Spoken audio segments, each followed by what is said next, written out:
Hello, welcome. My name is Dr. January Suarez. This is your self-healing body, how to use emotion, energy, and intuition to raise your vitality and joy. I'm doing this summit because I want to bring more love, joy, and connection to the world and help people have self-empowered healing practices and raise their vibration and raise the vibration of people that they love. So today, I'm really happy to welcome Michael Hetherington.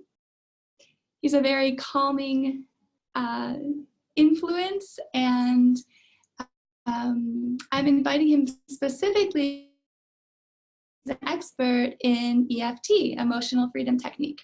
Some people know it as tapping. So thank you so much for being with us, Michael. Would you take a minute or so and just say a little bit about your background and why you do what you do? Yeah, sure. Thank you so much for inviting me, first of all, to be here. I'm really pleased to share and share these techniques and share these methods to help people out. So I originally started with massage and yoga when I was quite young, and I was always interested in Oriental sort of philosophy, yoga philosophy, Chinese philosophy. And so I ended up in China when I was 21, I think, and I taught English there for a year. And yeah, that had quite a profound effect on me because it was just such an opposite experience to Western culture. And it really gave me a sense of like history and, the old sort of philosophies that have been around for a long time and the old medicines and it was very inspiring.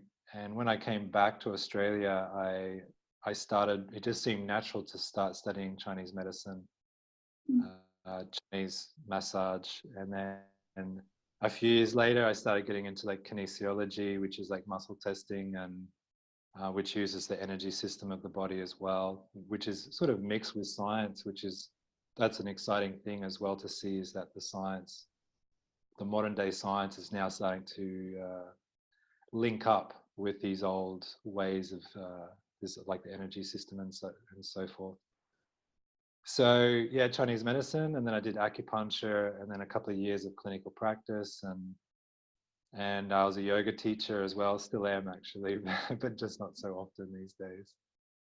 And just through clinical experience and ongoing, I ended up EFT and energy psychology started popping up a lot in my world. And when I started incorporating it into clinic and into like my experience as well, like my daily life, I found that the EFT approach was able to clear and resolve stress so much faster than anything else that I had been working with previously.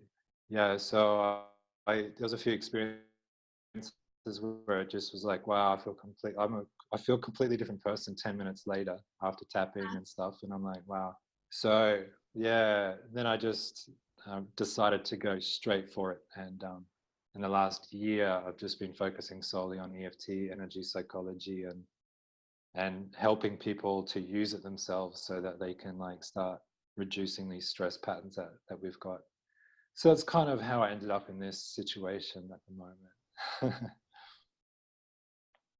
That says a lot. I love your journey and your background, and the fact that you're still saying that, wow, this one piece has just been so powerful for me. This is kind of like where I'm really at with it right now. I've used EFT in my own life. I've had some people facilitate and teach certain things. I use it every now and then on my own. And so my question is, EFT is sort of like the technique. Is energy psychology, does that bring in then working with a practitioner, or where's the difference in terms of doing it for yourself and then working with a practitioner? I'm just curious. Yeah, no, it's a great question because it's still sort of finding its feet in the world of therapy or whatever the context is. And so EFT, the emotional freedom technique, is really the fundamental technique that that was first sort of developed in the 1980s. And it's a certain step-by-step protocol. And that sort of laid the foundation for this new space, which is called energy psychology. And energy psychology is just the acknowledgement and the practice of acknowledging the bioenergy field and doing certain psychological framing and psychological methods mixed with, for example, like tapping is one thing, eye movements is another sort of way of doing it. You can also like work with the biofield by using circles in the biofield to sort of calm the system. There's all sorts of like little methods which help correct the stress in the biofield. And anything that is doing that is really sort of energy psychology, that space. Whereas EFT is more like, this is the protocol, this is the structure of how you do EFT. So it's sort of, they're connected, but energy psychology sort of is a bit more open and has a few different techniques that are involved. Okay, great. Okay, great. Yeah. And so I remember when we were talking before and you said that you liked working with people to overcome patterns, right? We're talking about body-mind patterns, thought patterns. Can you speak to that? So it seems like, I think we're still human beings and we're still like learning how we operate. The nervous system is very, very sophisticated. The brain is very, very sophisticated. Neuroscience knows this, and we're still like fumbling around a lot with what, how it works. We don't even really understand how human beings learn the best yet. So, yeah, you don't need to break down every detail. So the way that the brain seems to work, and memory in particular, which is where it seems to have a huge impact on people, is memory. And the way that we store experiences in our brain, in our mind, in our system is really influencing a lot of our behavior. So, you know, if you ask anyone with a traumatic background, you will notice that their behavior in present time and even their future outlook is dominated by a past experience. So whether they're conscious of it or unconscious of it, they're still usually dominated by a memory or some experience in the past. So so a lot of it is, a lot of the work and this patterning, which you referred to, is really cleaning up the old stress patterns and the old memories and clearing the stress out of those memories. And then once your relationship with your past and your memories is reframed and shifted out of a stressful state, it completely changes everything for the person. So yeah, that's how I sort of see it. Basically, is it's a lot about memory and past. Is you just go back, you got to clean that stuff up, and then that changes the outlook and triggers healing as well.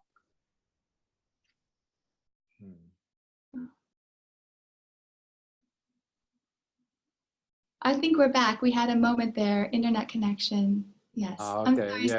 So that last piece, I'm not sure all of what it went through. So just that last piece it was so beautiful. You were saying basically the freedom they'll have once they can release those old patterns that have been sort of running the show, whether it's consciously or unconsciously. Yes, definitely. It's if you can change the relationship with the past or with the memories, it has a huge impact on healing and the way that the person perceives their life. I think I'm just going to get a smidge personal and just say, I think you're such a great walking example of somebody that has a really clear nervous system. Like, you're just so calm. You're just, Anyway, so I appreciate it. I just, don't you think so? The audience, you know, it's nice. It's a testament to the work you've done. Oh, thank you so much. Yeah, thank you. So, so before we go into actually having you guide us through some of the tapping, I was wondering if there is 1 to 3 things that you would suggest just in general to people to, you know, live a clearer, healthier life. That's a very open question, but.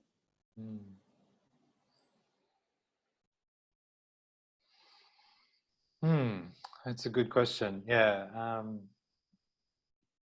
It's the way you start your day is a really huge impact on the rest of your day. So I often, recommend is that the first hour of your day is yours. And to not be too fast into talking, not be too fast into dealing with the stresses of life, but to actually have space and time where you don't speak or speak very minimally. You just take time out, you do some stretching, you just do some quietude, and just allow yourself some space. And then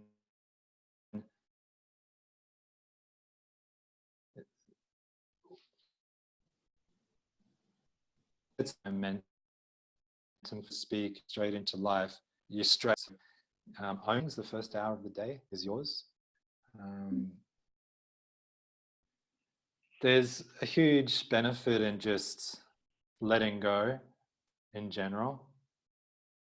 When you notice the mind getting on a tangent or in like a particular stressful state, is just take a moment and go, just take a breath and go, I let this, I release and let go.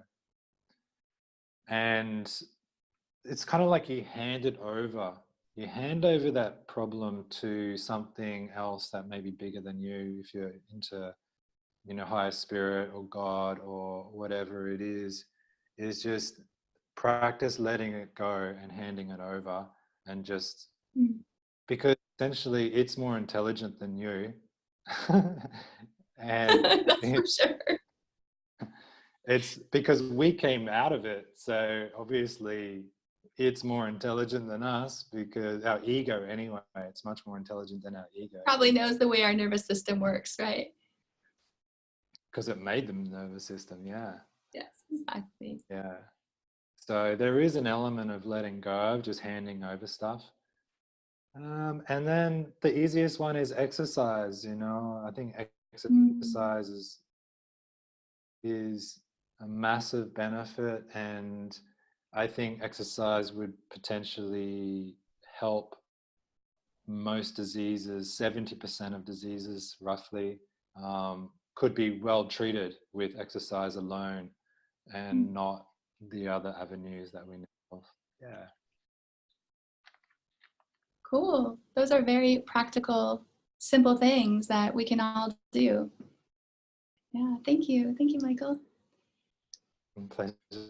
All right. Well, I think we're getting close to the time that you can guide us through some tapping. So I think you can just let us know. Should we sit up, keep our eyes open?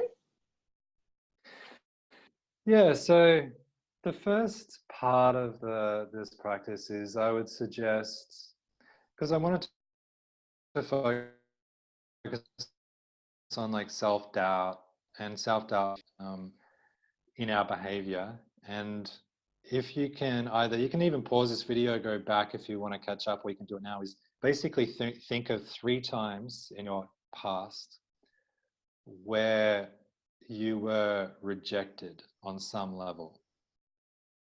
Ooh, okay. And it does, yeah, see, self-doubt usually is coming out of a rejection pattern or a memory. And you go, oh, I'm not good enough because I was rejected, so I can't possibly do that. Yeah. And it doesn't have to be like a serious, like a really intense rejection. It can be something like you weren't picked in a team at school because, for whatever reason. You tried to sell something and someone just closed the door in your face or called you a nasty name, something like that. Mm-hmm. Yeah. And of course, it could be you asked out a boy or a girl when you were like a teenager, and it was a miserable failure. All right.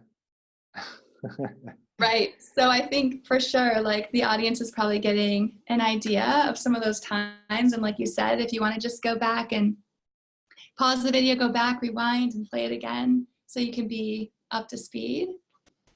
Mm-hmm. And so you've got 3 memories that when you think of them, there's still some kind of like stress response. There's still like a sticky, I call it kind of a sticky feeling.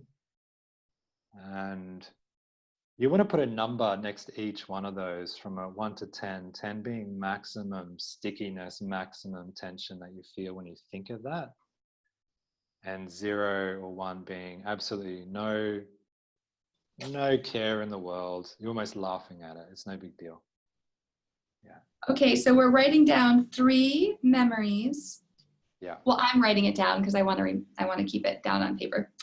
So you're thinking of 3 memories, and then you're grading each one based on kind of how agitating it still is to you.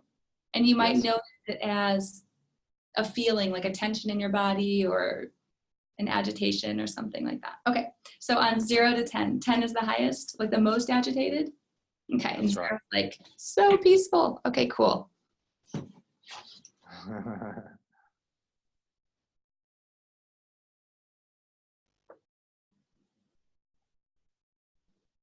And yeah, okay, got it. So let's work on the middle one. So you've got probably 3, one's probably really high.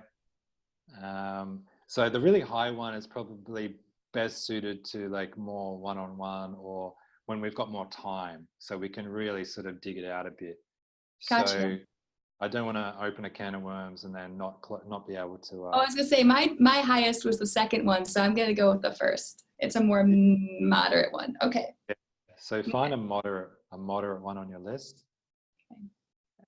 And then we're going to start the process. So the first part of it is you want to tune into the feeling of it, and the feeling is more important and more powerful than the thought about it.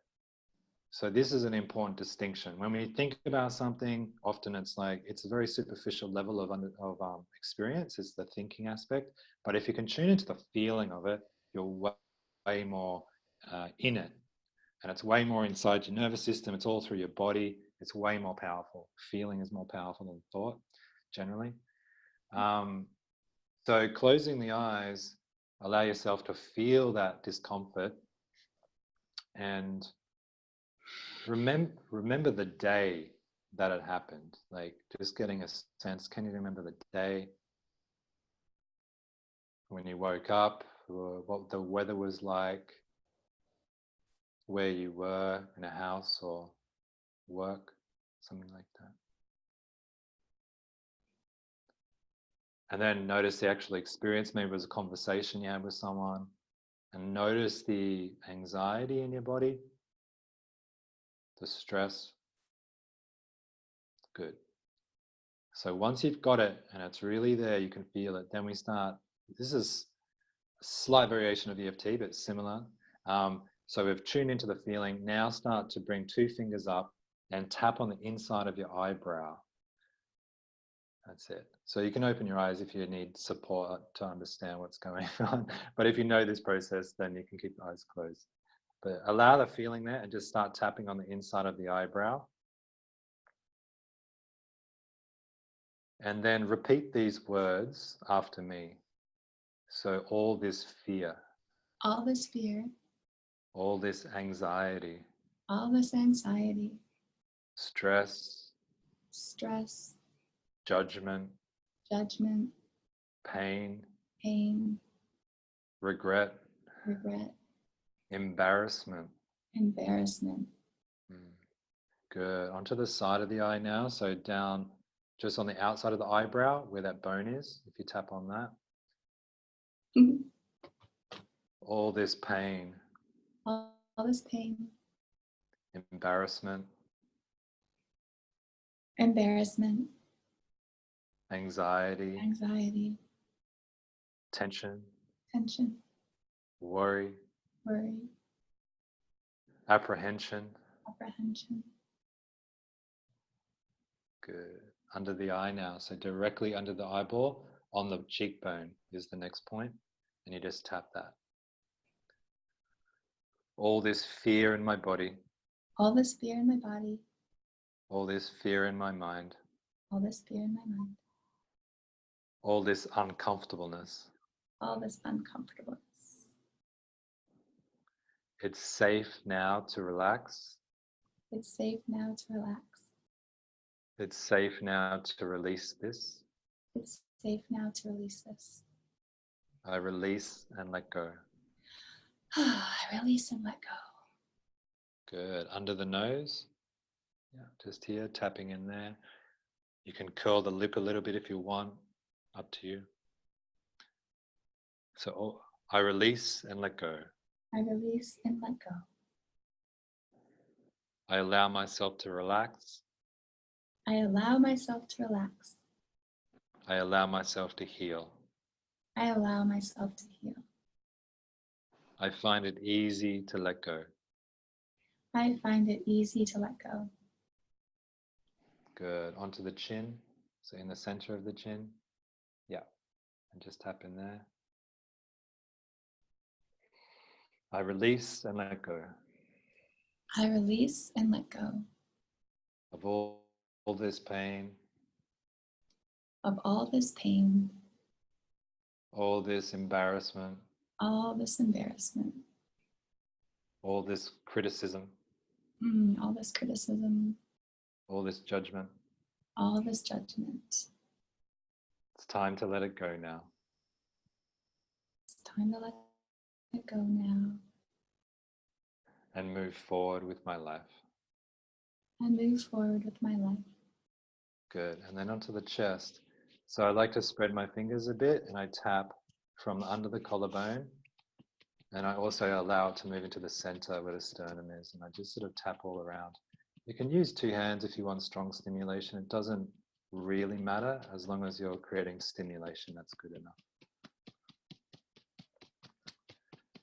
Okay, so I release and let it go. I release and let it go. I allow myself to heal. I allow myself to heal. I allow myself to smile. I allow myself to smile. It's safe for me to let this go now. It's safe for me to let this go now. Good. So take a deep breath and then release. Release the hands. Take a little moment.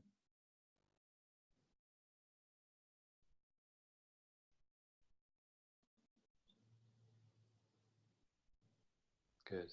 And then we simply revisit the feeling. So again, tune back into that issue that you had, the moderate stress rejection event, and see if you can, if it's changed at all inside your body. So if I was to ask you, how does it feel? Is there any change? Yes, it feels very faint. It feels like it kind of went like this. It just kind of dissipated. And it's like this tiny faint memory somewhere out there. Like it's pretty much gone actually for me right now. It's cool. Wow. Yeah, that's awesome. Everyone slightly different the way they experience the release. What usually happens is after a while you seem to get more distance. That's right, like between the memory and being inside the trauma and being able to have space where you're able to see the event. It's not like we're wiping the event, but we just have a different relationship to it now where we're not inside it and we're not traumatized by it anymore. And we simply, if it hasn't dropped much or changed much, that's okay. We just simply go back, we feel, trying to make it strong again, and then we tap again. We just do another round of simply tapping the acupuncture points. I release and let go. It's safe for me to relax now. It's safe for me to let this go. And it feels, and then you can add things like, it feels good to be me. I accept myself anyway. And then you can start, so once the stress has gone down, you can start changing the feeling about the event. You can even say, I always like using a bit of humor or trying to make them laugh at the end so that you can see the event and it was quite funny by the time we've finished rather than, so yeah. I love it. By the time we can laugh at something, we've got it, right? That's right. And let's practice actually putting a bit of a smile on the event. So again, retune into the event. Remember the day.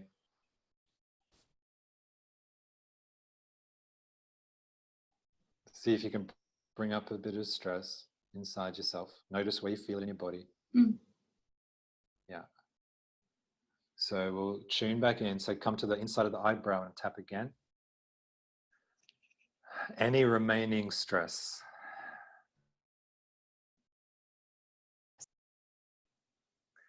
Any remaining anxiety.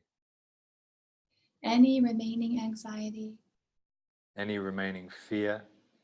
Any remaining fear. Any remaining worry.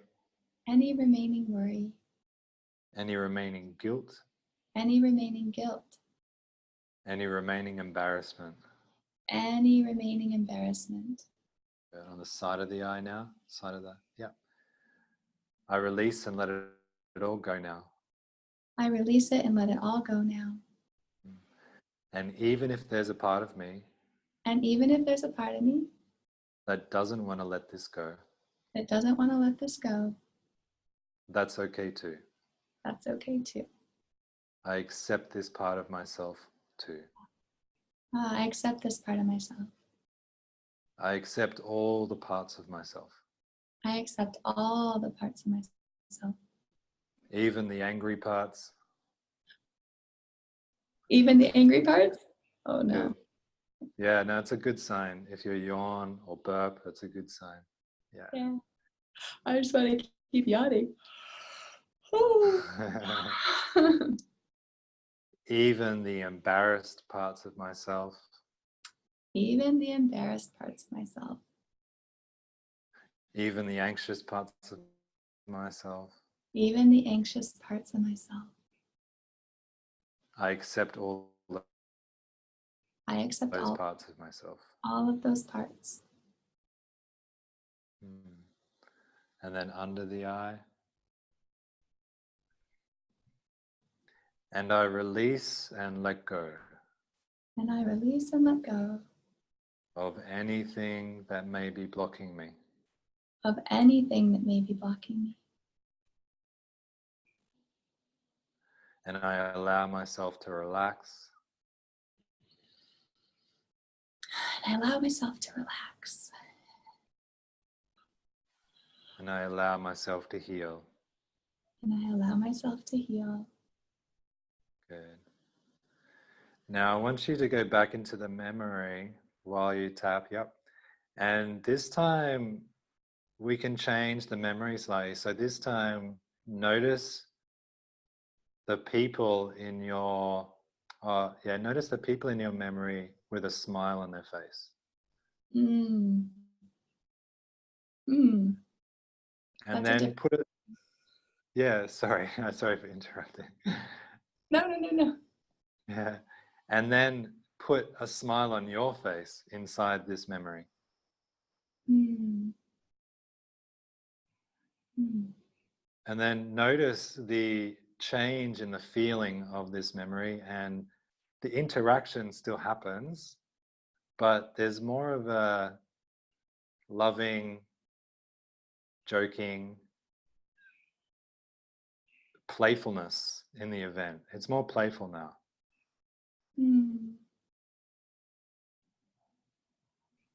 And then in this memory, allow afterwards that you're laughing about it. So notice and see yourself kind of laughing at what happened.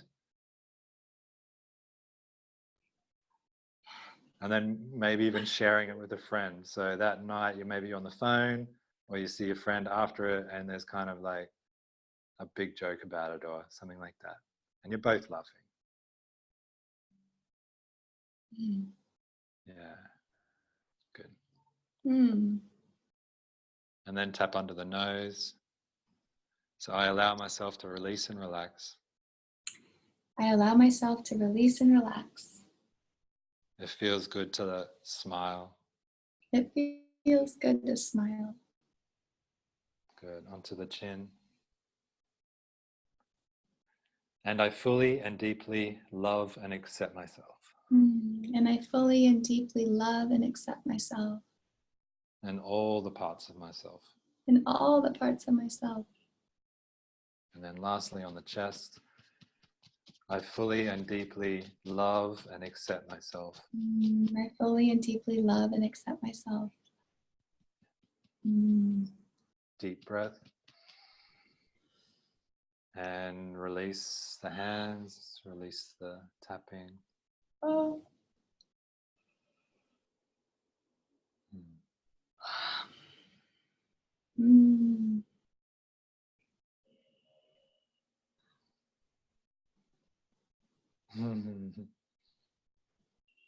That was really nice. Yeah, often it puts you into a kind of bliss, kind of a blissed out sort of buzz after the tapping. Yeah, if you can feel it, most Yeah, people I'm just can like, feel okay, we're done. it. Yeah. Yeah, so that's like a bit of a taste of what I usually do with people is take them back and clean out these stressful events. Beautiful. That was wonderful. Thank you. Thank you so much. So I think we're actually pretty much, coming to the close. That was already such a beautiful gift. Thank you. And I know you also have a free gift that there's a link below in the page. And do you want to tell people what that is briefly? Yeah, so I just created like 3 video series called the 3-day emotional detox. And basically it's this tapping, so like 5-minute videos or a 10-minute video as well, where the first video is like anxiety, so you tap through anxiety, clear that, and then so you're just hitting different sort of emotions each day, and it just helps you go through and get used to this process of tapping and clearing stressful emotions. So yeah, the 3-day detox. It's Perfect. just on my website. If you on the front page, there's like a box. You just put in your email, and you'll start getting those emails straight away. That's beautiful. So now that we've had this taste, we can go and get more. That's right. Okay. Well, I want to thank you again, Michael. So nice to have you here and sharing your wisdom and your gifts and your presence. And thank you for everybody in the listening community. I'll see you next time. I'll see you tomorrow. Bye. Thank you so Thank you. much.